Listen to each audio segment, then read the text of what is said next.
ಸ್ನೇಹಿತರೆ ನಮಸ್ಕಾರ, ನಾನು ರವೀಂದ್ರ ಜೋಶಿ. ನಿಜಕ್ಕೂ ಇವ್ರ ಬಗ್ಗೆ ವಿಡಿಯೋ ಮಾಡ್ಬೇಕಾದ್ರೆ ನನ್ನ ನಗು ಬರುತ್ತೆ.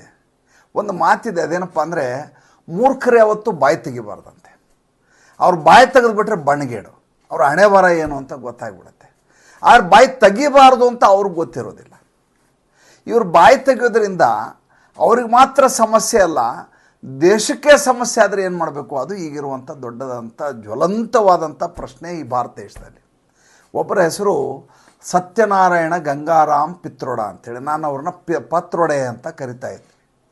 ಲೋಕಸಭಾ ಚುನಾವಣೆಯ ಸಂದರ್ಭದಲ್ಲಿಂದ ಇವರಿಗೆ ಪತ್ರೊಡೆ ಅಂತ ನಾವು ಹೊಸ ನಾಮಕರಣವನ್ನು ಮಾಡಿದ್ದೇವೆ, ನಾವು ಮತ್ತು ನಮ್ಮ ಸಾಮಾಜಿಕ ಪರಿವಾರದ ನಮ್ಮ ಎಲ್ಲ ಸದಸ್ಯರು. ಇನ್ನೊಬ್ಬನ ಹೆಸರು ರಾಹುಲ್ ಗಾಂಧಿ. ಈತನಿಗೆ ಜನ ಬೇರೆ ಬೇರೆ ಹೆಸರಲ್ಲಿ ಈತನ ಮೂರ್ಖತನಕ್ಕೆ ಅನ್ವರ್ಥವಾಗಿ ಬೇರೆ ಬೇರೆ ಹೆಸರುಗಳನ್ನು ಕೊಟ್ಟಿದ್ದಾರೆ. ಇವರಿಬ್ಬರು ಮಾಡಿರುವಂಥ ಎಡವಟ್ಟೇನು ಅಂತ ಈಗ ಹೇಳ್ತೇನೆ. ಮೊದಲನೇದಾಗಿ ಪತ್ರೊಡೆ ಇದೆಯಲ್ಲಿದು, ಸತ್ಯನಾರಾಯಣ ಗಂಗಾರಾಮ್ ಪತ್ರೊಡೆ, ಸ್ಯಾಮ್ ಅಂಕಲ್ ಅಂತ ರಾಹುಲ್ ಗಾಂಧಿ ಇವ್ರನ್ನ ಕರೀತಾರೆ. ಪಿಂಕಿ ಮತ್ತು ಇವರಿಬ್ಬರು ಹಾಗೆ ಕರೆಯೋದು. ಅವ್ರು ಮಾಡಿದ್ದೇನಪ್ಪ ಅಂದರೆ, ಚೀನಾ ಅನ್ನೋದು ನಮ್ಮ ಶತ್ರು ರಾಷ್ಟ್ರವೇ ಅಲ್ಲವಂತೆ, ಅವ್ರ ಜೊತೆ ನಾವು ಸೌಹಾರ್ದಯುತವಾಗಿರಬೇಕಂತೆ, ಅವ್ರ ಬಗ್ಗೆ ದೊಡ್ಡದಾಗಿ ನಾವು ಬಿಂಬಿಸಲೂಬಾರದು, ಅವ್ರ ಬಗ್ಗೆ ನಾವು ಮಾತು ಆಡಬಾರ್ದು, ಅದನ್ನು ದೊಡ್ಡ ಸಮಸ್ಯೆ ಅಂತ ಪರಿಗಣಿಸಲೇಬಾರದು, ಅಭಿವೃದ್ಧಿಯತ್ತ ನಾವು ಅವ್ರ ಜೊತೆ ಕೈ ಚಾಚಬೇಕು ಅಂತ ಈ ಅಮೇರಿಕಾದಲ್ಲಿ ಕೂತ್ಕೊಂಡು ಸಾಗರೋತ್ತರ ಕಾಂಗ್ರೆಸ್ನ ಅಧ್ಯಕ್ಷರಾದಂಥ Sam uncle alias Satyanarayana Gangaram ಪತ್ರೊಡೆಯವರು ಅಲ್ಲಿಂದ ಒಂದು ಫರ್ಮಾನನ್ನು ಹೊರಡಿಸಿದ್ದಾರೆ. ಅಲ್ಲರಿ, ರಾಹುಲ್ ಗಾಂಧಿಯವರ ಮುತ್ತಾತನ ಕಾಲದಿಂದ ಚೈನಾ ಜೊತೆ ನಮ್ಮದು ಜಂಗಿ ಕುಸ್ತಿ ನಡೀತಾ ಇದೆ. ಹಾಗಿರುವಾಗ ನೀವು ಅವರದೇ ಪಕ್ಷದ ಸಾಗರೋತ್ತರ ಅಧ್ಯಕ್ಷರಾಗಿ ಚೈನಾ ಜೊತೆ ಸ್ನೇಹವನ್ನು ಮಾಡಿ ಅಂತ ಹೇಳಿದರೆ ಎಷ್ಟರ ಮಟ್ಟಿಗೆ ಸರಿ? ಎರಡನೇದು ರಾಹುಲ್ ಗಾಂಧಿ ಮಾಡಿರುವಂಥ ಕೆಲಸ ಏನಪ್ಪ ಅಂದರೆ, ರಾಹುಲ್ ಗಾಂಧಿ ಏನು ಮಾಡ್ತಾರೆ, ಇದ್ದಕ್ಕಿದ್ದ ಹಾಗೆ ಅವರಿಗೆ ಒಂದು ಫೋಟೋ ಶೂಟ್ ಮಾಡಬೇಕು ಅಂತ ಐಡಿಯಾ ಬಂದ್ಬಿಡುತ್ತೆ.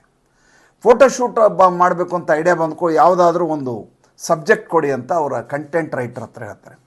ಅವ್ರು ಇವತ್ತು ನೀವು ಮೆಕ್ಯಾನಿಕ್ ಹತ್ರ ಹೋಗಿ ಅಂತಾರೆ, ಇವರು ಮೆಕ್ಯಾನಿಕ್ ಹತ್ರ ಹೋಗಿ ಫೋಟೋ ಶೂಟ್ ಮಾಡಿಸ್ತಾರೆ. ಇನ್ನೊಂದು ದಿವಸ ಶೂ ಪಾಲಿಶ್ ಹಾಕೋನ ಹತ್ರ ಹೋಗಿ ಅಂತಾರೆ, ಅಲ್ಲಿ ಹೋಗ್ತಾರೆ. ಇನ್ನೊಂದು ದಿವಸ ರೈಲ್ವೆ ಸ್ಟೇಷನಲ್ಲಿರುವಂಥ ಕೂಲಿಗಳ ಜೊತೆ ಮಾತುಕತೆ ನಡೆಸಿ ಅಂತಾರೆ, ಅಲ್ಲಿ ಹೋಗ್ತಾರೆ. ಈ ರೀತಿ ತರಹೇವಾರಿ ವೇಷಗಳನ್ನು ಹಾಕೋದ್ರಲ್ಲಿ ನಿಸ್ಸಿಮ್ರಿವರು. ತನ್ಮೂಲಕ ತಾನು ಕೂಡ ಜನಸಾಮಾನ್ಯರಲ್ಲಿ ಒಬ್ಬ ಅಂತ ತೋರಿಸ್ಕೊಳ್ಳೋ ಪ್ರಯತ್ನ. ಎರಡನೇದ್ದು, ನರೇಂದ್ರ ಮೋದಿಗೆ ಏನು ಗೊತ್ತಿಲ್ಲ, ನನಗೆ ಗೊತ್ತಿದೆ ಅಂತ ಸಾಬೀತುಪಡಿಸುವಂಥ ಇನ್ನಿಲ್ಲದ ಹಾಗೆ ಅವ್ರಿಗೆ ಒಳಗಡೆ ಹಪಹಪಿ. ಈಗೇನು ಮಾಡ್ತಾರೆ, ಕೈಯಲ್ಲೊಂದು ನಿಷೇಧಿತವಾದಂಥ ಡ್ರೋನ್ ಹಿಡ್ಕೋತಾರೆ. DJI company drone, Chinese drone. ಮೊದಲನೇದಾಗಿ ಅದು ಇವರು ಎಲ್ಲಿ ಡ್ರೋನನ್ನು ತೋರಿಸಿದ್ರು, ಅದು ಅಲ್ಟ್ರಾ ಸೆನ್ಸಿಟಿವ್ ಏರಿಯಾ, ನಿಷೇಧಿತ ಪ್ರದೇಶ. ಎರಡನೇದು ಇವರು ಹಿಡಿದಿರುವಂಥ ಡ್ರೋನ್ ಇದೆಯಲ್ಲ, ಅದು ಕೂಡ ನಿಷೇಧಿತವಾದಂಥ ಉಪಕರಣ. ಅದನ್ನು ಹಿಡ್ಕೊಂಡು ಹೇಳ್ತಾರೆ ನರೇಂದ್ರ ಮೋದಿ ಅವರಿಗೆ ಟೆಲಿಪ್ರಾಂಪ್ಟರ್ನಲ್ಲಿ ಇಟ್ಕೊಂಡು ಭಾಷಣ ಮಾಡೋದನ್ನು ಬಿಟ್ಟು ಈ ರೀತಿ ಡ್ರೋನ್ ತಯಾರಿ ಮಾಡು ಅಂತ ಹೇಳಬೇಕು. ಉತ್ಪಾದಕ ವಲಯ ನಮ್ಮದು ಅಭಿವೃದ್ಧಿ ಆದರೆ ದೇಶ ಉದ್ಧಾರ ಆಗತ್ತೆ. ನೋಡಿ, ಚೈನಾ ಯಾವ ರೀತಿಯಾದಂಥ ಡ್ರೋನ್ಗಳನ್ನು ತಯಾರು ಮಾಡುತ್ತೆ, ಎಂತೆಂಥ ಉಪಕರಣಗಳನ್ನು ತಯಾರು ಮಾಡುತ್ತೆ, ಎಂಥ ಅದರ ಸ್ಪೇರ್ ಪಾರ್ಟ್ಗಳನ್ನು ತಯಾರು ಮಾಡುತ್ತೆ. ಸ್ಪರ್ಧಾತ್ಮಕವಾಗಿ ಅವ್ರು ಮಾಡ್ತಾ ಇದ್ದಾರೆ. ಭಾರತ ದೇಶದಲ್ಲಿ ಈ ರೀತಿ ಆಗ್ತಾ ಇಲ್ಲ. ರಾಹುಲ್ ಗಾಂಧಿಯವರ ವರಾತ ಇದು. ಅದು ಟ್ವಿಟರ್ ಹ್ಯಾಂಡ್ಲಲ್ಲೂ ಹಾಕಿಬಿಡ್ತಾರೆ.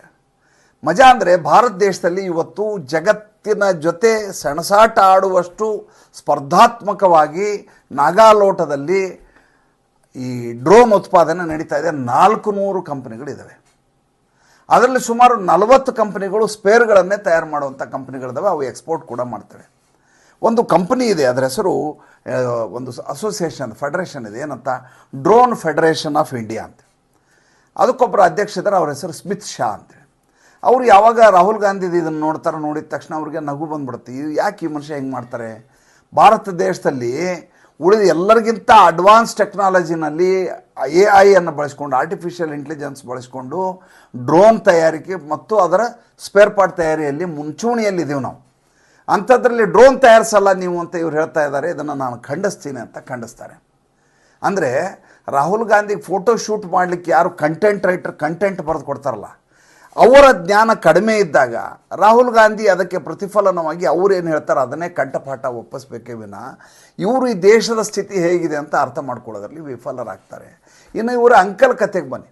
ಅಂಕಲ್ ಸ್ಯಾಮ್ ಪಿಟ್ರೋಡ ಅವ್ರನ್ನ ಒಂದು ಸಲ ಈಗಾಗಲೇ ಕಿತ್ತು ಬಿಸಾಕಿದ್ರು ಇವರು ಸಾಗರೋತ್ತರ ಕಾಂಗ್ರೆಸ್ನಿಂದ. ಯಾವಾಗ?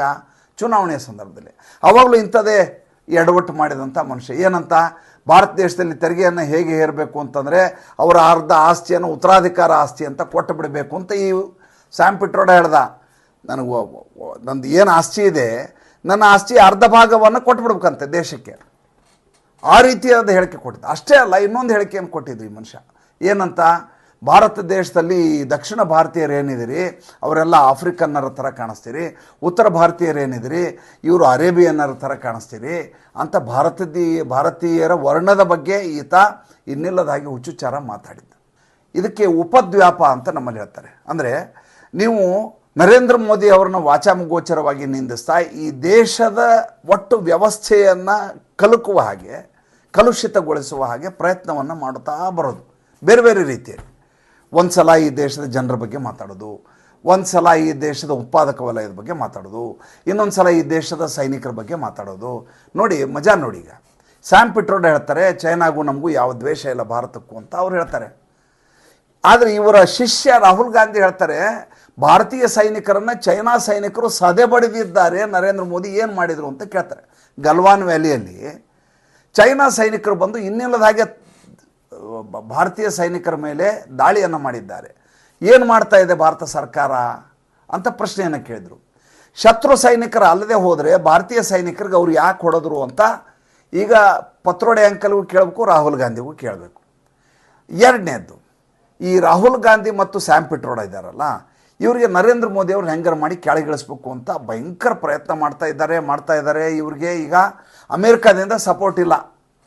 ನಿನ್ನೆ ಕ್ಲಿಯರ್ ಆಗೋಯ್ತದು. ಎಲಾನ್ ಮಸ್ಕ್ ಅವರು ಹೇಳ್ಬಿಟ್ರು ಇನ್ನು ಮುಂದೆ ನಾವು ಯಾವುದು $21 ಮಿಲಿಯನ್ ಬಿಲಿಯನ್ ಯಾವ ಡಾಲರು ಕೊಡಲ್ಲ ಅಂತ ಹೇಳ್ಬಿಟ್ರು. ಈಗ ಬೇರೆ ಫಂಡನ್ನು ಭಾರತಕ್ಕೆ ತರಿಸ್ಬೇಕು, ಸರ್ಕಾರ ಕೆಡಬೇಕು, ಏನಾರು ಮಾಡಬೇಕು ಅಂತಂದರೆ ದುಡ್ಡನ್ನು ತರಿಸ್ಬೇಕು. ಈಗ ಅಮೇರಿಕ ಅಂತೂ ದುಡ್ಡು ಕೊಡೋದಿಲ್ಲ. ಜೋ ಬೈಡನ್ ಸರ್ಕಾರ ಹೋಗಿದೆ, ಡೊನಾಲ್ಡ್ ಟ್ರಂಪ್ ಬಂದು ಕೂತಿದ್ದಾರೆ, ಇನ್ನು ಮುಂದೆ ಈ ರೀತಿಯಾದಂಥ ಅಪವ್ಯಯ ಸಾಧ್ಯ ಇಲ್ಲ ಅಂತ ಹೇಳಿದ್ದಾರೆ. ಚೈನಾ ಜೊತೆ ರಾಹುಲ್ ಗಾಂಧಿದು ಒಂದು ವ್ಯವಹಾರ ಇದೆ, ಹಳೇ ಒಡಂಬಡಿಕೆ. ಅದು 2008ರಲ್ಲಿ ರಾಹುಲ್ ಗಾಂಧಿ ಮತ್ತು ಕಮ್ಯುನಿಸ್ಟ್ ಪಾರ್ಟಿ ಆಫ್ ಇಂಡಿಯಾ ಮಧ್ಯೆ ಒಂದು ಒಡಂಬಡಿಕೆ ಆಗಿದೆ. Chinese communist party of India ಮಧ್ಯೆ ಒಂದು ಒಡಂಬಡಿಕೆ ಆಗಿದೆ. ಸಹಿ ಹಾಕಿದ್ದು ಎಲ್ಲ ಕಡೆ ದಾಖಲಾತಿಗಳಿದ್ದಾವೆ.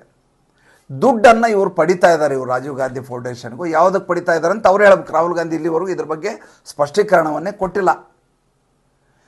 ಹೀಗಿರುವಾಗ ಅಮೇರಿಕಾದಿಂದ ದುಡ್ಡು ಬರಲ್ಲ ಅಂದರೆ ಚೈನಾದಿಂದ ದುಡ್ಡು ತರಿಸ್ಬೇಕು. ಇವರು ರಾಹುಲ್ ಗಾಂಧಿ ಸಂಸತ್ತಿನ ಭಾಷಣದ ಸಂದರ್ಭದಲ್ಲಿ, ಮೊನ್ನೆ ರಾಷ್ಟ್ರಪತಿಯವರ ಭಾಷಣಕ್ಕೆ ವಂದನೆಯನ್ನು ಸಲ್ಲಿಸುವ ಸಂದರ್ಭದಲ್ಲಿ ಭಾರತ ಎಷ್ಟು ಹಿಂದಿದೆ, ಚೈನಾ ಎಷ್ಟು ಮುಂದಿದೆ ಅಂತ ಚೈನಾದ ವಕ್ತಾರರಾಗಿ ಭಾಷಣ ಮಾಡಿದರು. ಅದರ ಮುಂದುವರಿದ ಘಟನೆಯಾಗಿ ಈಗ ಆ ಕಡೆ ಸ್ಯಾಮ್ ಅಂಕಲ್ಲು, ಈ ಕಡೆ ಇವರು ಚೈನಾದ ಪರವಾಗಿ ಮಾತಾಡ್ತಾ ಇದ್ದಾರೆ. ಅಂದರೆ ಈಗ ಇವರ ಸಖ್ಯ ಸ್ಪಷ್ಟವಾಗಿ ಚೈನಾದ ಜೊತೆ, ಅಂದರೆ ಭಾರತದ ಶತ್ರು ರಾಷ್ಟ್ರದ ಜೊತೆಗೆ. ಈಗ ಭಾರತ ಸರ್ಕಾರ ಏನು ಮಾಡಬೇಕು? ಇದು ಸ್ಪಷ್ಟವಾಗಿ ದೇಶದ್ರೋಹ ಪ್ರಕರಣ. ಇದ್ರ ಬಗ್ಗೆ ಎರಡು ಮಾತೇ ಇಲ್ಲ. ನಮ್ಮಲ್ಲಿ ಒಂದು ಸಣ್ಣ ಟ್ವೀಟ್ ಮಾಡಿದರೆ, ಒಂದು ಸಣ್ಣ ಫೋಟೋ ಸ್ಟೇಟಸ್ ಯಾವ್ದಾರು ಹಾಕಿದರೆ ಧರ್ಮ ನಿಂದನೆ ಹಾಕಿ ಅಂತ ಕೇಸ್ ಹಾಕಿ ಜಡಿತಾರೆ, ನಮ್ಮನ್ನು ಜೈಲಿಗೆ ಕರ್ಕೊಂಡು ಕೂಡಿಸ್ತಾರೆ. ಕಮ್ಯುನಲ್ ವೈಲೆನ್ಸ್ ಅಂತ ಹೇಳ್ತಾರೆ, ಇನ್ನೇನೋ ಕಾರಣಗಳನ್ನ ಕೊಡ್ತಾರೆ. ಮತೀಯ ಸೌಹಾರ್ದತೆಗೆ ವಿರುದ್ಧವಾಗಿ ಧಕ್ಕೆಯನ್ನು ತಂದಿದ್ದಾರೆ ಅಂತ ಹೇಳ್ತಾರೆ. ಕಮ್ಯುನಿಟಿ ಸ್ಟ್ಯಾಂಡರ್ಡ್ ವೈಲೇಷನ್ ಅಂತ ನಮ್ಮ ಸೋಷಿಯಲ್ ಮೀಡಿಯಾಗಳು ಹೇಳ್ತವೆ, ನಮ್ಮ ವಿಡಿಯೋ ಹಾಕ್ಲಿಕ್ಕೂ ಬಿಡೋದಿಲ್ಲ. ಆದರೆ ರಾಹುಲ್ ಗಾಂಧಿ ಭಾರತದ ಸೈನಿಕರನ್ನು ನಿಂದಿಸ್ಬೋದು. ಸ್ಯಾಮ್ ಅಂಕಲ್ಲು ಚೈನಾ ಭಾರತ ಚೆನ್ನಾಗಿರಬೇಕು, ಚೈನಾ ನಮ್ಮ ಶತ್ರು ರಾಷ್ಟ್ರ ಅಲ್ಲ ಅಂತ ಹೇಳ್ತಾರೆ. ದೇಶ ವಿರೋಧಿ ಹೇಳಿಕೆಗೆ ಕೇಸ್ ಹಾಕ್ಲಿಕ್ಕೆ ಬರಲ್ವಾ? ಸೆಡಿಷನ್ ಆ್ಯಕ್ಟ್ ಲಾಗು ಆಗಲ್ವಾ? ಇದನ್ನು ಈಗ ಸರ್ಕಾರ ಹೇಳಬೇಕಾಗಿದೆ. ಒಂದು ನನಗೆ ಅನುಮಾನ ಏನಪ್ಪ ಅಂದರೆ ನರೇಂದ್ರ ಮೋದಿಯವ್ರ ಬಗ್ಗೆ, ಇವರು ಇದೇ ರೀತಿ ಮಾತಾಡ್ಕೊಂಡಿದ್ಬಿಟ್ರೆ ಇವ್ರು ಎಷ್ಟು ದಡ್ಡರು, ಇವರೆಷ್ಟು ಮೂರ್ಖರು ಅಂತ ಜನರಿಗೆ ಗೊತ್ತಾಗ್ತಾ ಇರುತ್ತೆ. ಆದ್ದರಿಂದ ಇವರು ಆರಾಮ್ ಹೊರಗಡೆ ಇದೇ ರೀತಿ ಉಪದ್ವ್ಯಾಪ ಮಾಡ್ಕೊಂಡಿರಲಿ, ನಮ್ಮ ಪಾಡಿಗೆ ನಾವು ಸರ್ಕಾರ ಮಾಡೋಣ ಅಂತ ಏನಾದರೂ ನರೇಂದ್ರ ಮೋದಿಯವರ ಒಳ ಇಂಗಿತ ಇದೆಯಾ ಅನ್ನುವಂಥ ಅನುಮಾನ ನನ್ನನ್ನು ಕಾಡ್ತಾ ಇದೆ. ತಮಗೇನು ಅನಿಸುತ್ತೆ ದಯವಿಟ್ಟು ತಿಳಿಸಿ. ಸಂಚಿಕೆ ಇಷ್ಟ ಆಗಿದ್ದರೆ ಲೈಕ್ ಮಾಡಿ, ಫಾಲೋ ಮಾಡಿ, ಶೇರ್ ಮಾಡಿ. ದಯವಿಟ್ಟು ನಮ್ಮ ಮುಕ್ತ ಪತ್ರಿಕೋದ್ಯಮಕ್ಕೆ ಆರ್ಥಿಕವಾಗಿ ಬೆಂಗಾವಲಾಗಿ ನಮಸ್ಕಾರ.